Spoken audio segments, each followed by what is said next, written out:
Howdy everybody, David Minkin here, starting player with Connect More, and welcome to Avoid the Rules, a video of instruction and demonstration that helps ease your rule understanding and learning. Easy start. What makes these videos unique is that while I'm teaching you how to play the game, I also give you my review as we move along so you can know exactly how I feel about certain elements of the game and then maybe relate that back to how you and your game group might feel about those same elements so that you might be able to make a decision on whether or not this game is right for you.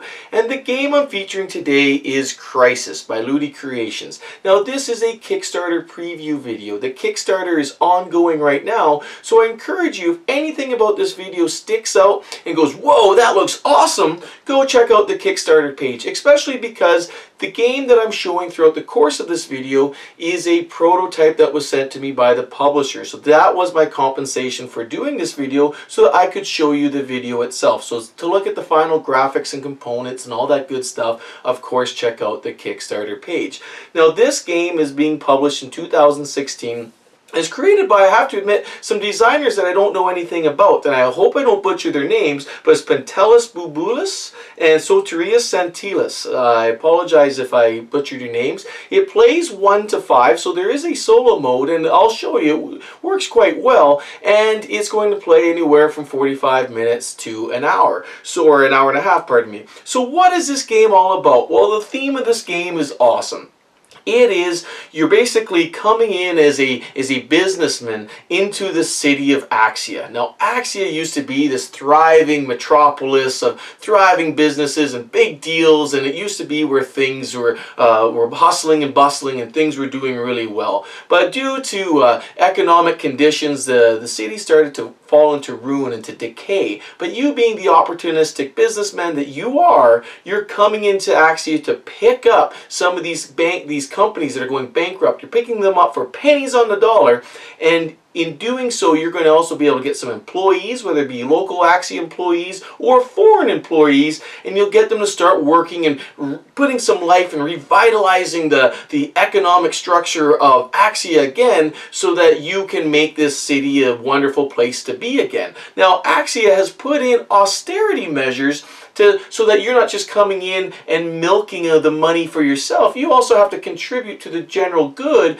and be able to make sure that Axia itself as a whole is also thriving. So I'm sure many of you right now are thinking of other parallels to many different places around the world today. So that leads me to what I think is the most engaging element of this game, and we'll talk about that, is at the end of every round there is going to be a target victory point that each player must get to. And should you be above that victory point, the condition of Axia improves, but should you be below that victory point condition or target, that condition of Axia or the financial status of Axia decreases. So if it gets to 0, then the game ends prematurely, and there's some different game ending conditions that you have to take into consideration. So it's really great because that element introduces a lot of discussion amongst the players and kind of watching what each other is doing to make sure you don't screw it up for everybody else. So in that way you might think, well, is this a bit of a semi-co-op?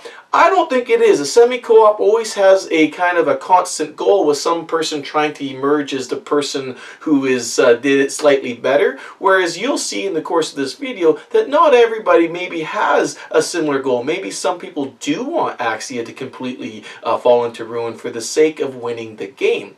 Now, the thing I like least about this game, the biggest con that I have, is that there can be a bit of a runaway winner, so to speak, because this game snowballs on itself. When you start building the engine, you can every turn recreate that engine for maximum efficiency. So once you've built some efficiencies into your system, and sometimes I feel that those efficiencies are built in a little by luck and by some random elements, which I'll talk about in my final thoughts, is then it can run away, turn into a snowball effect. However, that can be mitigated by some of the other game conditions, and I don't feel as effective. I've been crushed by some of these games by someone who got this runaway leader, but I will tell you how it didn't really bother me that that much again for my final thoughts. That's a quick overview about how I feel about the game. Is there anything that's going to bias my overall review on this video going forward? Well, of course, this is a free game that was sent to me. That's not going to bias my review. The cost of a free game versus the time spent to do this, they don't equate, but I'm very thankful for the game itself.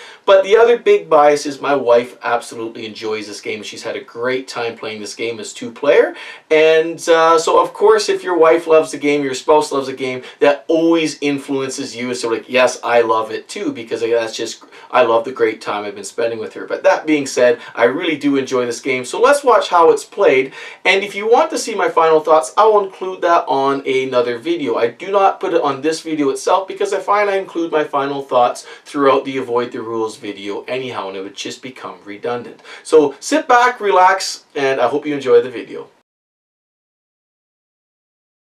Welcome to Crysis. Now this is a Kickstarter preview video, so what does that mean? Well, I will be providing lots of commentary and review along the way, but in terms of the actual components, component quality, final graphics, all of those kinds of details, that may differ from this, which I'm showing is a prototype version of the game, which was sent to me by the publishers themselves, so thank you very much, so I could make this video for you. And the gameplay is going to remain unchanged, but all those other little bits, I encourage you to go and check out the Kickstarter page to see what has changed between this prototype, and I don't imagine it's going to be a whole lot, versus what's going to be delivered by the final product should the Kickstarter be successful. So with that disclaimer out of the way, let's talk about this game, Crysis. Now let's set the scene a little bit. This big board you see here in front of you is where all the action is going to take place. In fact, this is purely a worker placement game, and this board represents 14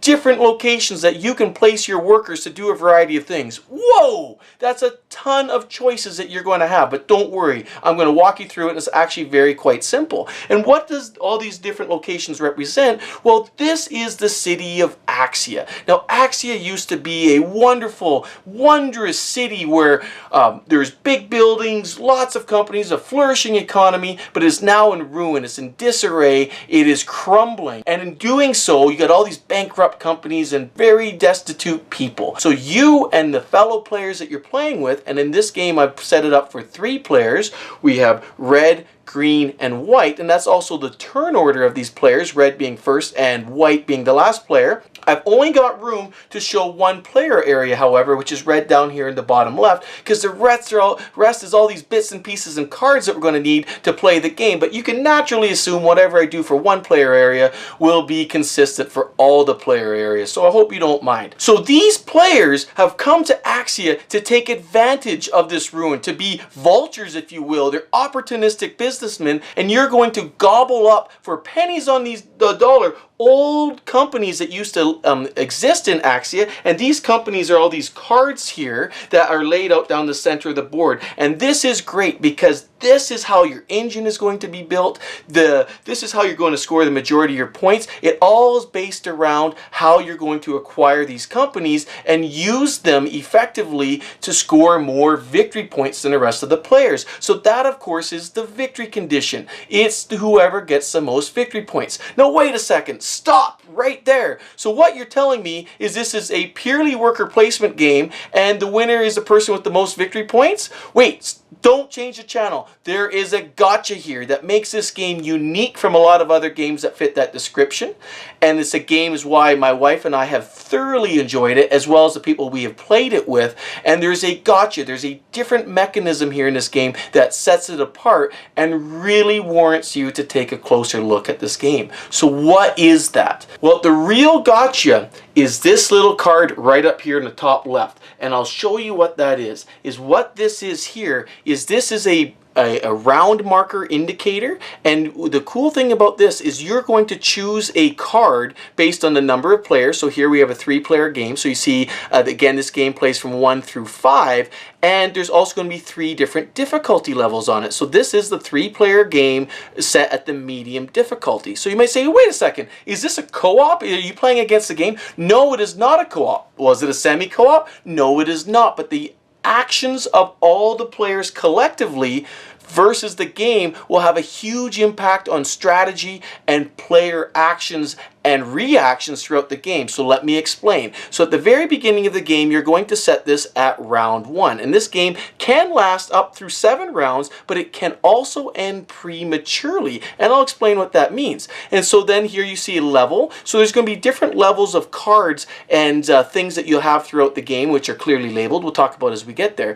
But more importantly, you have this goal icon, and there's a number associated with the goal. And these are the victory points. This is the goal of the victory points you need to be achieving at the end of each of these rounds. So if we take a look at what the victory points are, we look over here and we see we got the victory point track. Now every player is going to start with 15 victory points. So let me just turn that sideways so you can see all 3 players are stacked up there. But then we also have this little indicator here, and this indicator you're going to put on the number that matches the number here on this card here, which is actually called the Axia Austerity Plan. So here the goal is 19. But what's also interesting, if we take a closer look at this card, you see that in the first round from 15 to 19, that's a difference of only 4 victory points. So not a lot is required from you because you're still building up. You've just shown up. You're an opportunistic businessman. You're just staying at the Super 8, and you're just trying to get the lay of the land. But as the game progresses, you see between even the 6th and the 7th round, there's a difference of 26 victory points you need just in that one round. So obviously, this is also going to indicate an engine building that's going to occur throughout the game that you must do throughout the game in order for a chance to win. So what does this mean then? You're still playing each other, but there's a real cool resolution that occurs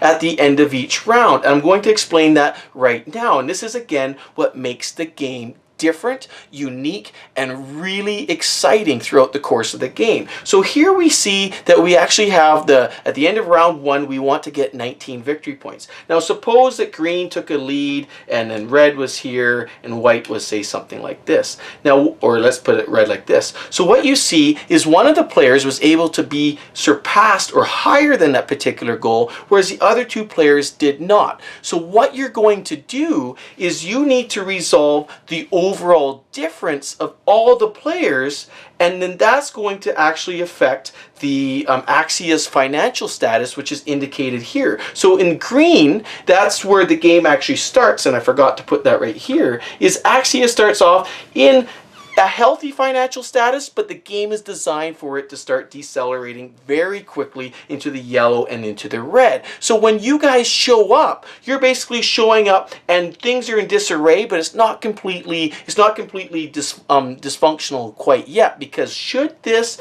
get all the way to 0, then the game ends immediately. It means it doesn't matter how good of a job or how good of a business you are, there's just bigger overriding effects and causes and things going on. It's kind of like $20 oil right now. That's just a big global thing that's occurring. It doesn't really matter what some individuals are doing. There's just a bigger force against them. So what this means at the end of each round, one of the ways that this is going to be driven down or up is you look at the difference between the target and each individual player. So if we look at green, we see that green has 22 victory points, but the target was 19, so the difference was 3. So this goes up 3, 1, 2, 3. But then white, the slacker, he's -1. He's 1 less, so now that pulls this down 1. And red is -3. He's at 16 to the 19, so then go 1, 2, 3.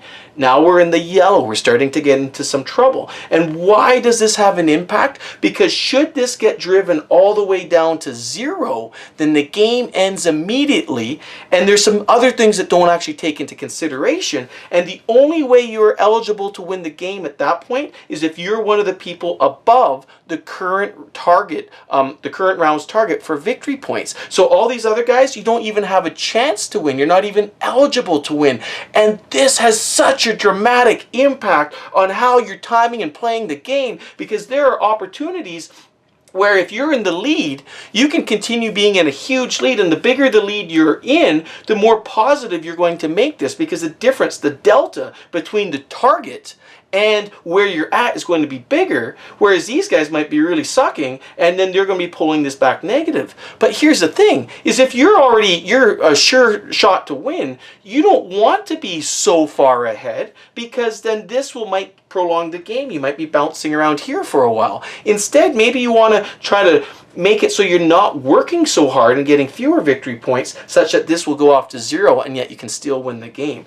It's really, really cool. There are a lot of neat things and manipulations you can do with that, and I'll explain that in more detail as we go throughout the course of the video. So that's really cool, and that mechanic right there separates this game from a lot of other worker placement games that require you to maximize your victory points. So after all this talk about engine building and buying up these companies and worker placement and working against the game and trying to position Axia in such a way so that Axia as a whole is going to be successful, but you as an individual be the most successful. So you got to balance all of these things. Let's jump into this and talk about, well, what's the main mechanism that you're going to do this with? Well, as I mentioned before, it's going to be these companies. This is the crux of the game. And I have to say, one thing I love about the actual presentation of the game is the functionality of it. It looks busy right now, I'll give you that, but trust me, it is so functional, and the fact that they put the main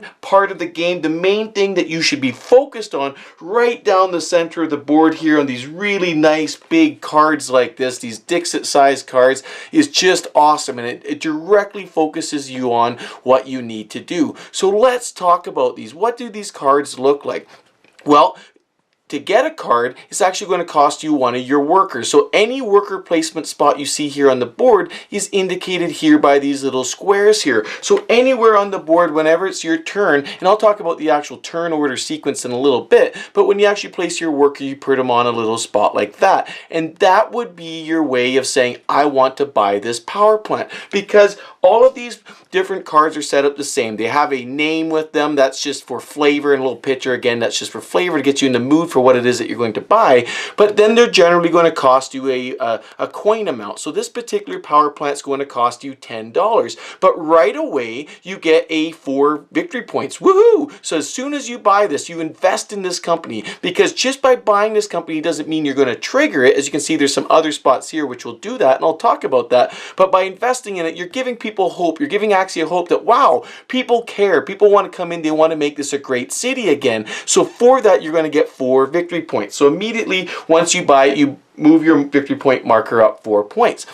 The other thing I want to mention is, again, since this is being a worker placement game, like any worker placement game, the more workers the merrier, because that just means more actions and opportunities you have every round. So that's going to draw your attention to this little guy here. This is what's called a manager icon. So some of these cards have a manager icon on them, some do not. Once you have collected and invested in enough companies such that you have a total of 3 manager icons, then you can unlock your 5th worker. So that's why you see all of the players have 1 additional worker, which I've set off to the side from their playing area. That's just so you don't get confused. But at the beginning of the game, everyone will start with 4 workers. So that's really neat, because some of these different companies, just to show you, if I can grab a hold of the bank here, you see here he's got 2 workers right there. So a combination of these 2 companies that you might invest in, well, that would be a total of 3 workers in your playing area. However, not every card actually has a management icon on there.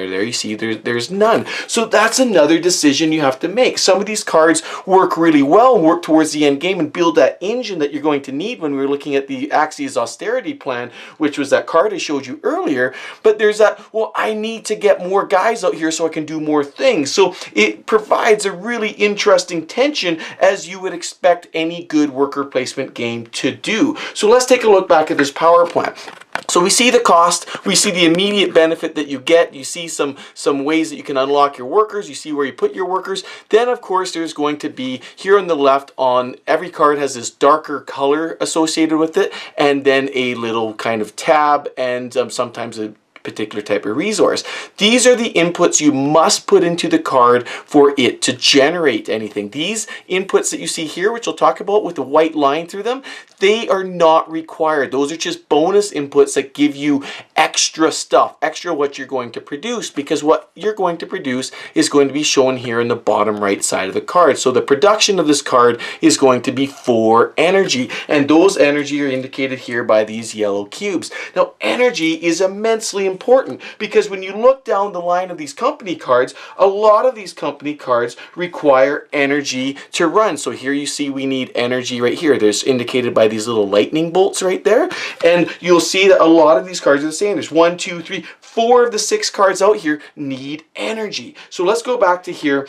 What about this other space here? You see that there's this space here with a tool beside it. And you see these other bonus spaces also have tools. Well, you can't just run a company without workers, without employees. So you can go and get employees down here in the bottom left of the screen. Now there's 4 types of employees that exist here. There's guys with shovels, hammers, wrenches, and money. So here we got an accountant here.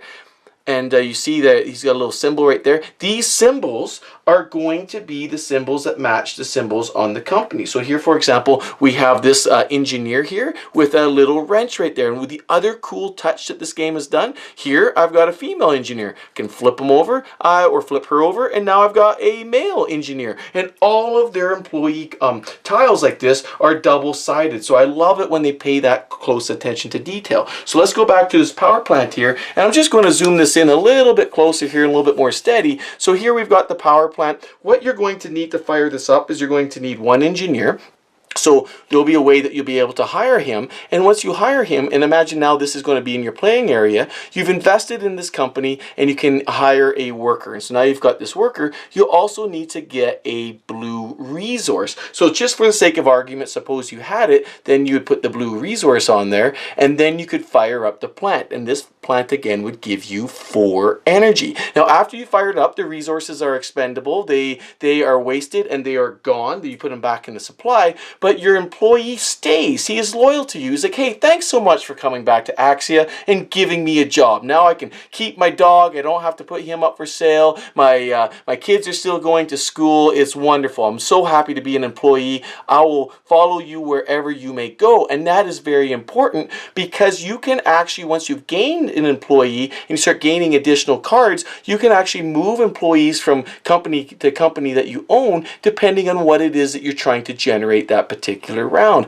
And it's for this reason why once you start building up a particular engine, it's very, very hard to stop you because you've already built these efficiencies you build in. They don't go away anywhere. But let's go and look about these bonus actions.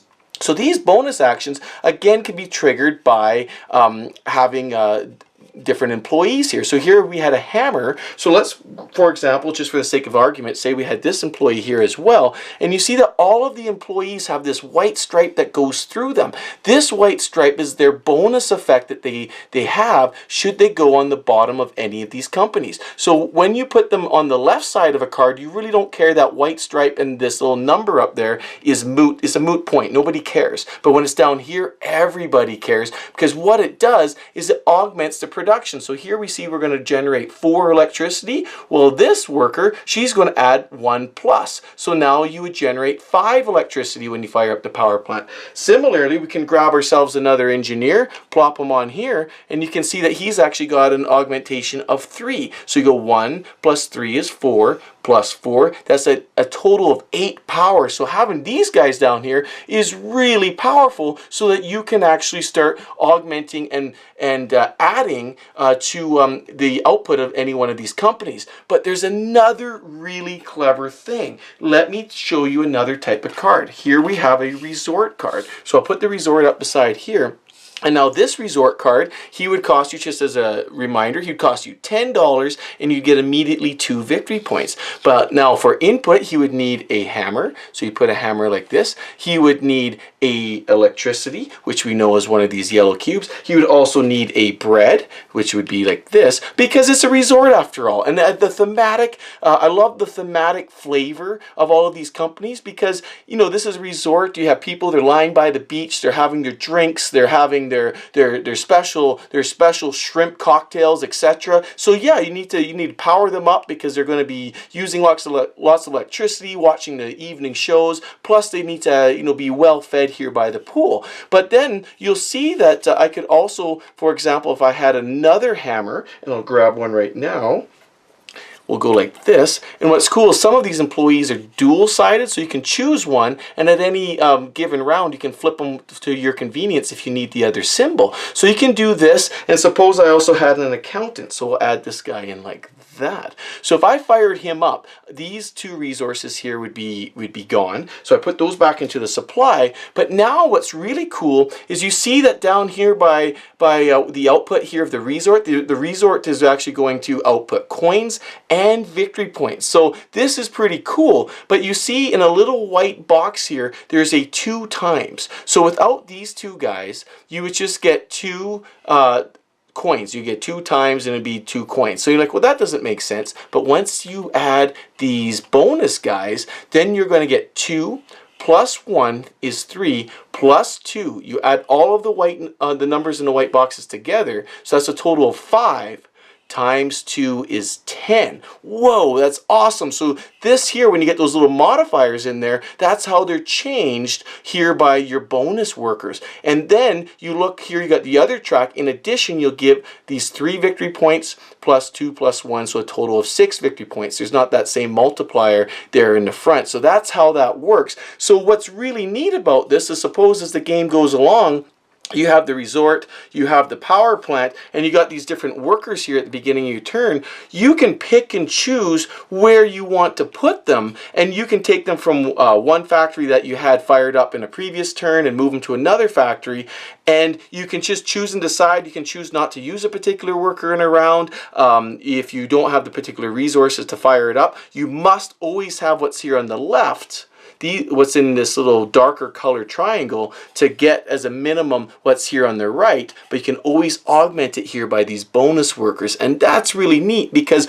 over the course of the game you're going to build up all of these companies, and you're going to try to build these synergies, so that here, for example, this guy is producing power. Well, you need power to fire up your resort, but one thing I have to caution you is you cannot link the output from one company to the input of another company during the same turn. And why does that matter? Well, that makes a huge difference when you're trying to chain things together, because you have to be out of phase, if you will. You have to be out of sync with how you're running your companies, because you got to get one company one turn ahead so they can start generating some of the input you need for another company the next turn, because you can't generate and then output then input on the same turn. So then sometimes then the companies that you're looking at on a particular turn, it's immensely important that you get what you need so you can hopefully use it as input on the following round.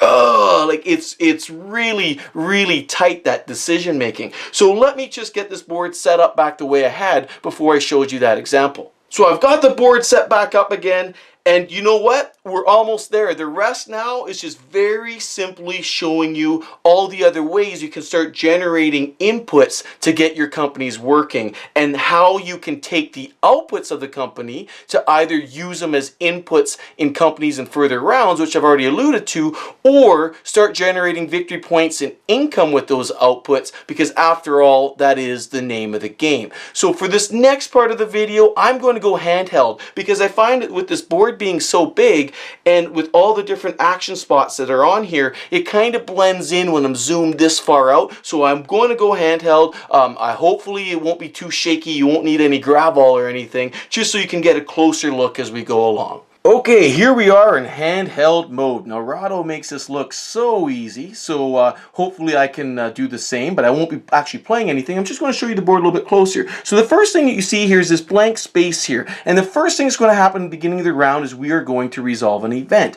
Now, the event cards are colored in green, yellow, and red, just to match what the current Axia's financial status is here again. So if you recall, the financial status from 0 through to 15 is in red, and then we got the yellow range, and then we finally got here the green range. So whatever the current financial status is, you're going to draw an event card that matches the color of the current financial status. So here we start here in green, so you would just simply draw an event card, and they're quite simply just follow what they are. So here we got brain drain.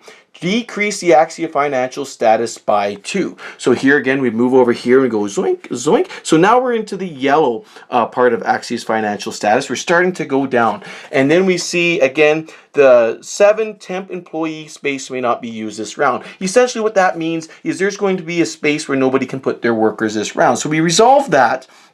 And that's the very first thing. Now, the second thing you do during a round is you would go and you would pay off any loans. You got to pay any loan interest that you might have. And we've got a loan track right here.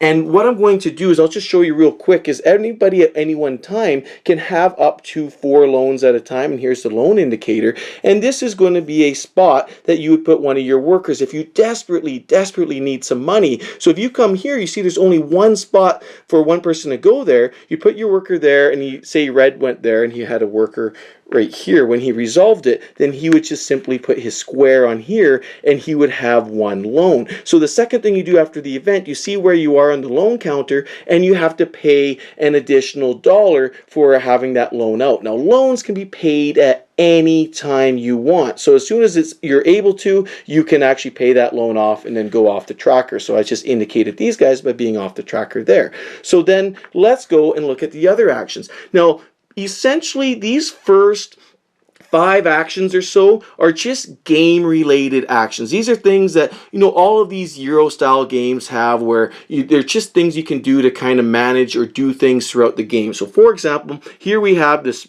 first space here, and you'll notice that the square is bigger for the first space and the second space because any number of workers, whether it be your own or your opponent's or a mixture of the two, can be placed here throughout the round.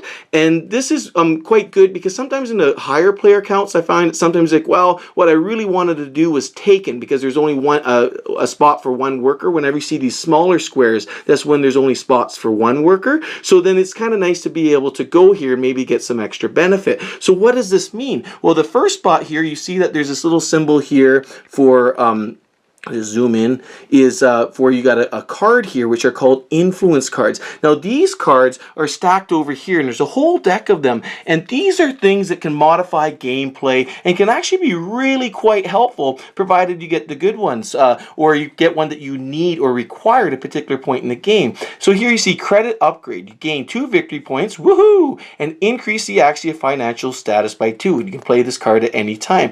And so these are, again, like the event cards, very straightforward, and they can give you some really great benefits throughout the course of the game. So here's a place that you can go and pick those up. Now we go to space 2 and we see here just +4 coins. So you're able to go over here onto the credit track and you're able just to move yourself up 4. Now you'll notice here at the beginning of the game, the start player starts with the least amount of money, and then white being the last player, he starts with the most amount of money with green in the middle. Now the other thing I should say is it's really nice that all of these worker placement spots are actually numbered, because once you place out all your workers, you're going to do it in player turn order. Then you're going to resolve these spaces in the order that they're numbered. So 1 is resolved first, followed by 2, and so on and so forth. So let's go down to 3. Now this here, 3 and 4, is basically 2 positions where you can put your worker. And again, now only 1 person can go here because you see that it's a smaller square. This is where you can go to change the turn order. So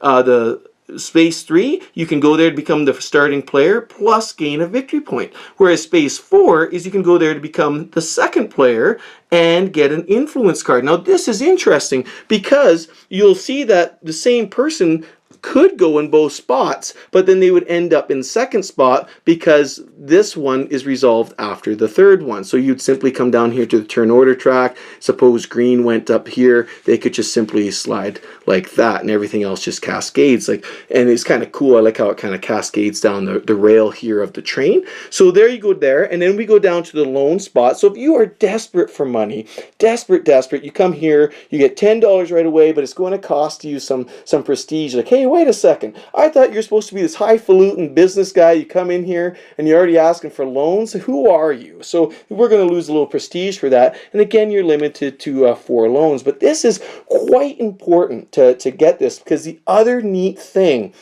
that I need to talk about is this end game. Because you'll recall that if this tracker on Axia's financial status gets to 0, the game ends right away. But what's interesting about that is at the end of the game, all these loans, if you have, say, 4 loans, nobody cares. Suppose Red had 4 loans, nobody cares. Axie is bankrupt anyhow. Loans and money, and whatever money you have, is meaningless. It's worthless. Nobody cares. So if you see a position where you're actually leading the victory point, so here we come over to the victory point and say you're Red again, and say you're way up there, and suppose this is later in the game, and everyone else is doing really horrible, they're way back through here. So the delta from this target, from Axia's austerity plan card, which again is this card right up through here, that delta is mostly negative, and suppose you could drive this off, and you could maybe drive it off by just loading up on the loans. Like, you don't care. You're like, I'm just going to get all this money and do all kinds of things on it, jump up to the lead, and because everyone else is doing really horribly, and in doing so, Axie is going to become basically zero, is the financial status becomes meaningless. All my loans and money gets thrown out, and meanwhile, I could have used this money to go buy victory points and do wonderful, wonderful things, and I'm not going to be penalized for it at the end of the game. Because should the game end normally after the normal 7 rounds and the financial status never gets below 0, every $5 you have, or every 5 credits you have on the credit track, is going to be worth 1 victory point. So in keeping with that same math, every loan you have is going to be worth minus 2 victory points, because it's basically 5 times 2, but in the negative because it's a loan. So there's a lot of manipulation to be done here on the loan track, and it's really cool. Now we go over to spot 6 here. Now, what's interesting here is you can also get resources. So before I was showing you how any one of these different companies can generate money, or this one can generate some resources here. You can generate victory points, you can generate electricity, you can get all these resources. So you can get companies to generate them, but as you can imagine, you can't have one of everything. There's going to be opportunities or times when you're going to need other resources. So for that, let me go over to here. This is the resource cost track, or the resource table. So these are all the different resources that are available in the game. So you got electricity, bread, gems or minerals, chemical, steel, and mechanical type resources. And the way that this whole table works up is, in order to buy any one of these resources, and the way you're going to buy these resources is going to be in these spots up here in the upper right part of the board, and I'll show you those in closer detail when we get there, but this is where you're going to go and get all of these resources. The cost of those resources is summarized here on the table. They're always going to cost you a victory point, or a bunch of victory points, and some coins. So here you see electricity is going to cost you 1 of each, bread's going to cost you 2 victory points, 4 coins, and so on and so forth to get the bread. Now, there's also going to be an opportunity to sell all of these resources as well on both the regular market and the black market. Now, the regular market, when you sell things, is going to give you victory points and coins, whereas the black market just gives you coins, because it's not very prestigious to be lurking around and selling these items kind of on the black market and kind of shady back alley dealings. So that's not the prestige that Axia wants, so they're not going to reward you with prestige or victory points for doing so. Now, to sell, we're going to come down to the bottom right-hand part of the board, and this is where we're going to have various contracts that we can fulfill to be able to sell them. So this table is an all-encompassing table that summarizes the cost to both acquire resources and the cost to sell resources. And then you can see that this is how, by making these resources and being able to sell them, you can see you can really start galloping along in terms of getting victory points. And I'm going to show you how all this works. So what does this mean for this space 6 right here? Well, you can see this is a pretty interesting space, because you can see the victory point symbol is crossed out, but you can acquire 1, so you see times 1 of any one of these resources that are available in the game, but you only have to pay the coin cost. So this is a good way to be able to preserve the end of game, your prestige, because you're always fighting against this game. You're always fighting against these goals here that are outlined for you here on the austerity plan. So sometimes it's just so precious. So this is a good place you can come and get one of these resources. And so you would simply just look at the resource table here and pay the cost in coins that are shown for the particular resource you want, and ignore the cost of the prestige. So that's pretty cool. Now we move down to space 7. Here we see we got this robot. And remember those symbols I was showing you before? I'll put them back down here, and there's the space. Only one person can go there. All those symbols I was showing you before, how you can have, the accountant, the engineer, the worker here, the laborer with the shovel, the construction worker. Well, here you got an asterisk. He's a wild card. He can be used for any one of those roles. And if you were to use him to augment the bonus at the bottom of the company card, he's always a +1. Now he's kind of like you get him in a pinch because he's a temporary worker. Whatever round you get him in, you have to return him back to the space at the end of the round. Whereas the rest of these employees, which are available in the next 2 spots, are employees that you get to keep for the rest of the game. So you'll notice that I got this spot here, spot 8. These employees look different than these employees down in spot 9 in the fact that they have all of these stripes in their background. Well, these are referred to as foreign employees. These are guys that are coming from abroad as well and are seeking work in Axia as well, but they're not quite as opportunistic or entrepreneurial as you are. They're just looking for jobs with people such as yourselves. Now the cool thing about these guys is you have to pay them based on Axia's current financial status. So if Axia is doing really well, as you can imagine in any economy that's doing really good, the cost of getting a foreign employee to come over and actually work there is going to be much more. So here, to get one of these employees, it's a function of how Axia is actually doing. And again, that's when you'd reference this financial status over here, whether it be red, yellow, or green way up at the top there. So here you would simply just, if you went here, you'd pay whatever cost is that's associated with Axia's financial status, and you would take the worker that you want. Now these workers are limited, and so then once they're gone, they're gone. But again, you can see only one person can go there each round. And the other thing about foreign workers is their augmentation for the bonuses is always a +1 there. That number up there is always a +1 regardless of the type of worker.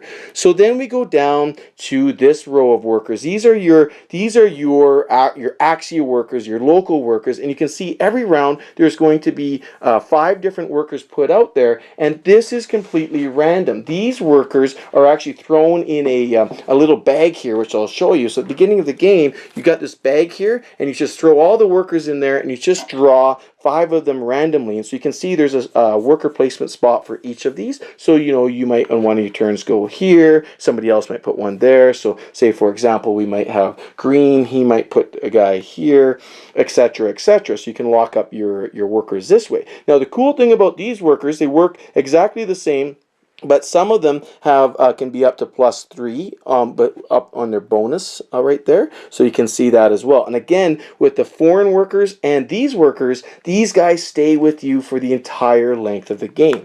So then we move on to these companies. Now all of these companies, again, you'll see this worker placement symbol, which I pointed out to you earlier, is they all fall underneath action 10. So here we got action 10, it'll be resolved 10th, and you can, as you come along playing the game, one person might decide they want this one person might, and then later you might decide you might want to invest in this one, etc., etc. So then we move on to where all the resources are. So this is in the top right side of the board, and again, you see for every resource, there is an opportunity to actually purchase it. So you got bread, lightning bolts, all of these things, and these are exactly the same things that I'm showing you here on the table. Now what's unique about this spot is that you can sometimes, it gives you a limit to how many times you can do that transaction. So here, for example, if you need some bread, you can do this two victory points and 4 coins for 1 bread, but you can do that 2 times, so 4 and then 8.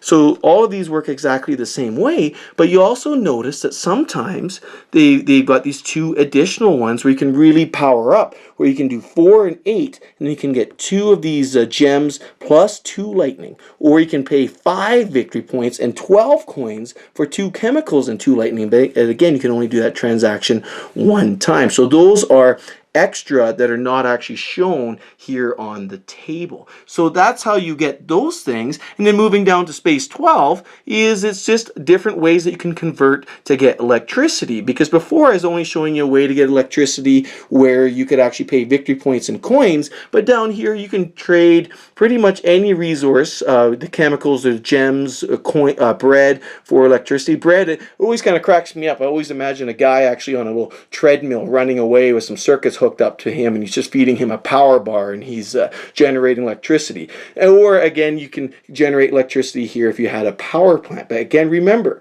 that you cannot cascade the output of the power plant to the input of another plant, for example, say the bank, unless it was done in a previous turn. So that's how you're going to get electricity. So again, let me just zoom back out here a little bit. Really quite a simple layout of the board. Again, you have all of the companies here. You have some game-related stuff up there. You got all your workers and stuff down here. Then up here, you got all the things you're going to need to actually fire things up and get your company going. But then what about down here? Well, this stuff here is really cool. This is, first of all, we go to space 13. This is basically, you don't put any workers here because this is the moment when the worker placement's being resolved, all the workers are being taken off.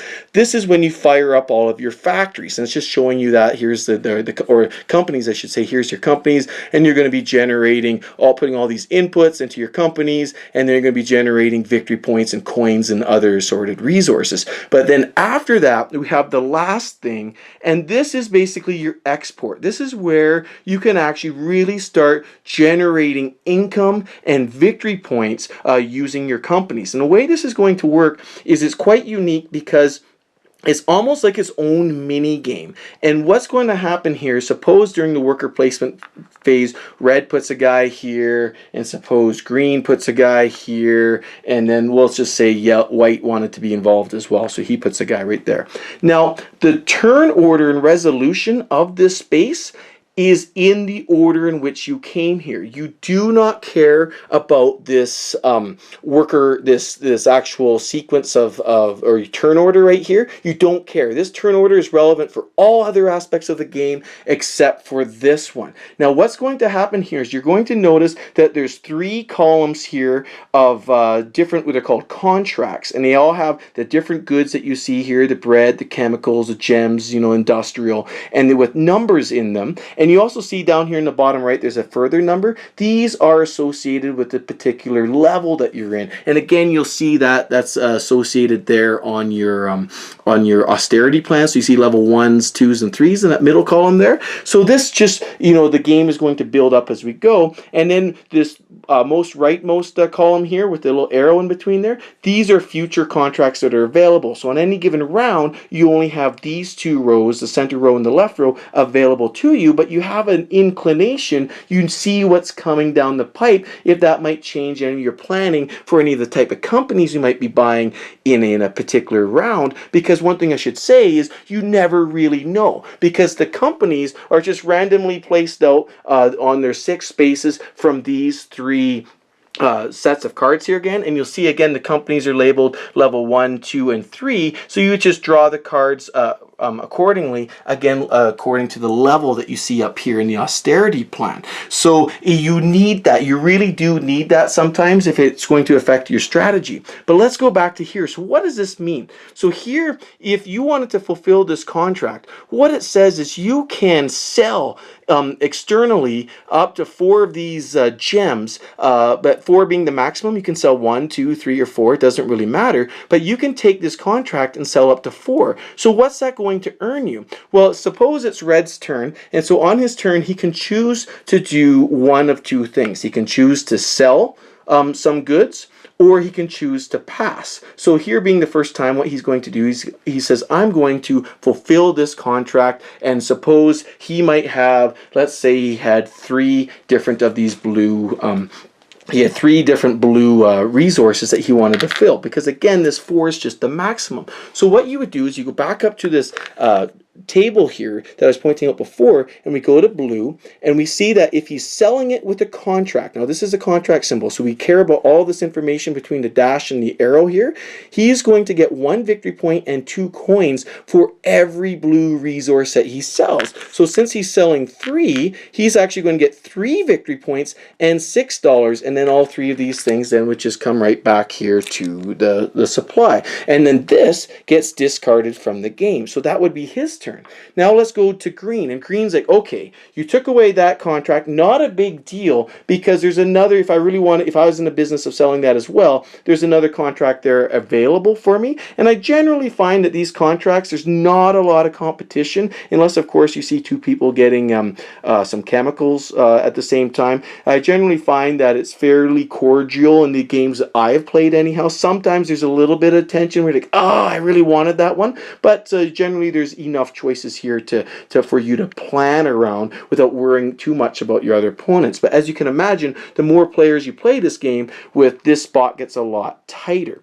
Speaking of things being more tighter, you can also imagine with these employee spots here as well. When my wife and I play two players, we found that we had lots of opportunity to generally get the employees that we wanted. Sometimes we were a little bit irritated because someone took the +3 engineer ahead of us, but it didn't bother us too much. Whereas when we played a 4-player game, whoa, was this ever tight, and people were always getting the temporary worker, and the foreign worker space was always being chewed up, and sometimes you're spending money that you didn't want to spend. So I find that generally with more players, and the reason why I'm touching on this here is that it's tighter because these things become more in demand, and then your urgency for getting to certain spots might be a little bit higher. So when I asked the producer or the publisher about this, he generally said, well, they wanted to maintain a sandbox feel to the game, so that you felt that no matter what, even with lower player counts, you have lots of opportunity to kind of do whatever it is that you wanted to do. Whereas with higher player counts, then that sandbox got a little bit tighter, as you can imagine it would. But anyhow, I digress. Just a little comments about player count. Personally, because of that, I love the game with higher player counts, just because that tightness, that increased tension that was produced from that tightness. Is even with choosing companies, you have 6 companies to choose from. In a 2-player game, you can generally modify your strategy pretty darn quick when you are when someone takes what you want. But in a 4-player game or 5-player game, like that sucks. I really needed that. So anyhow, we come back to here, and it's green's turn. Now suppose green's got some bread, but he is poor. He needs money. So suppose green has 4 bread. Here, I'll give him 4 bread right here. Then what he could do is he could choose not to take a contract. Instead, he can say, I'm going to sell my bread on the black market. And on any given turn, you can sell up each resource up to 4 times on the black market. You cannot sell it more than 4 times on any given round. So he's going to use his maximum for bread. He's like, I'm selling bread on the black market. So what does that mean? We see bread here. He's not going to, you don't care about these numbers anymore because it's not a contract. The black market is indicated here by the shades. So instead, he's going to get money and money alone. And you can see that the money you get for any item on the black market is going to be double the same amount of money you would get had you have chosen one of these contracts to actually fulfill. So instead, he says, you know what? I need the money. I'm going to sell my 4 bread at the black market for $4 a piece. So that's going to be 16 credits. Woohoo! And then that gets returned back to the supply. So that's green's turn. Now it's white, and he might say, you know what, I've been doing pretty good. I've got one of these gray industrial cubes. I'm going to fulfill this contract right here. I can sell up to a maximum of 3. I have 1. So this being one of the more powerful resources, I'm going to sell it with this contract to get 2 victory points and $4. So you move both scales, both the credit scale appropriately and your victory point scale appropriately. And then we come back to red. So in this way, you actually see that this particular action space is cyclical. It's its own little kind of micro game, if you will, even following this same player turn order. So now red can choose to do whatever he wants. He can fulfill another contract if he'd like. He could go sell something on the black market, or he can pass. So he might say, you know what, I choose to pass. So you just lay him down. Then it comes to green's turn. Green might decide, you know what, I cannot sell any more bread on the black market, so I've already sold my maximum of 4, but I've got some blue here. I've got 2 blue that I was able to generate. I'm going to sell those on the black market as well. So again, you don't take any of these contracts. That's only for fulfilling the actual contracts, of course, but he's going to go sell these 2 on the black market, and he's going to sell that for 2 times 4 coins is 8 coins. And then we might get to white, he might pass, and then green might ultimately pass afterwards. So that is the 14th and final space that's going to be resolved after all the workers have put out. So in summary, you're going to put out the workers in turn order, which is shown here, and then in numbered order here on the board, you're going to resolve all of the spaces, and you're going to go all the way down through here, up through these companies, get what you need to run the companies, get the power you need, and then fire up the companies here in space 13, and then finally use the outputs of your companies and fulfill some contracts or go to the black market and get some money. And that would be your round, and after that you would check to see how you are against the goal.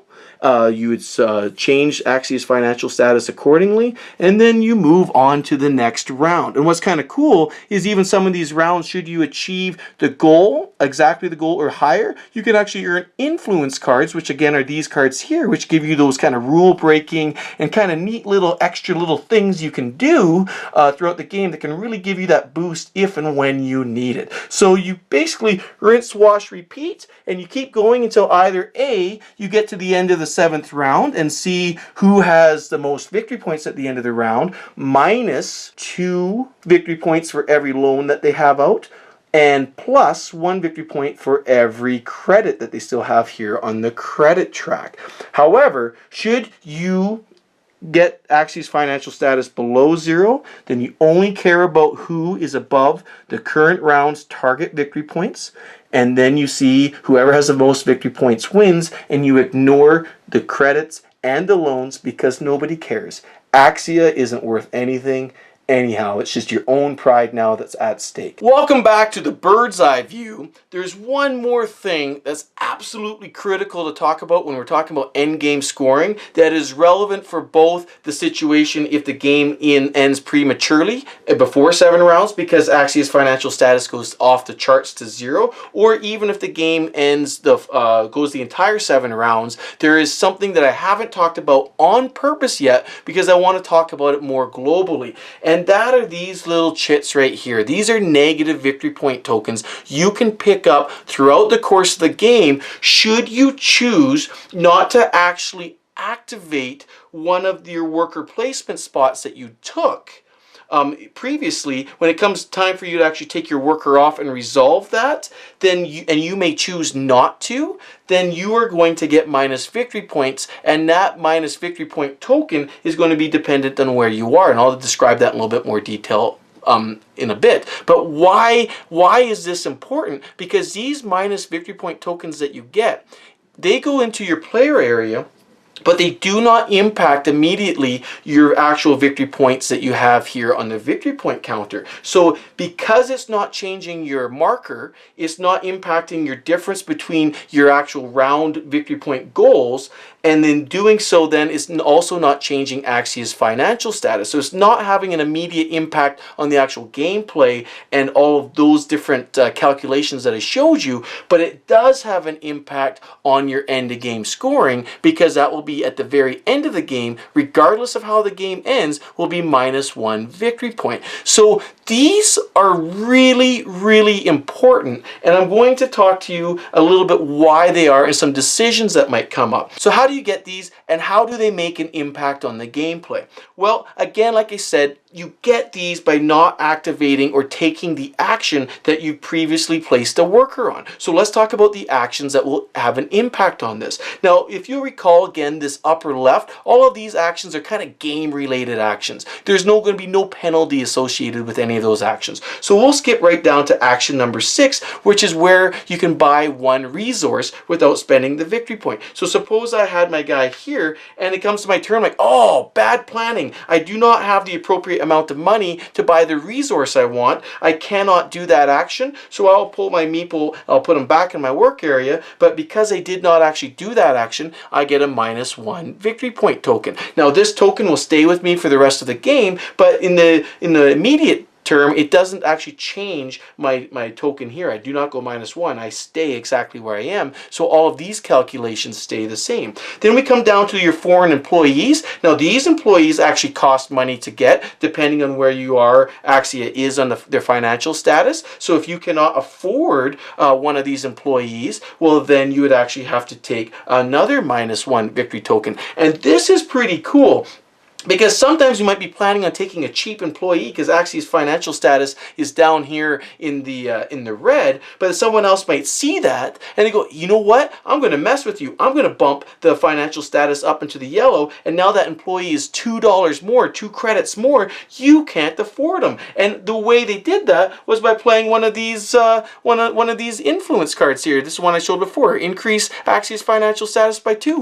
Boom! That's one of the things you can do. And like, what? Oh man! And then that is something else that's going to penalize you. Now, if you come down to your actual regular employees that are in Axia, there's no cost associated with taking them, so there's no penalty.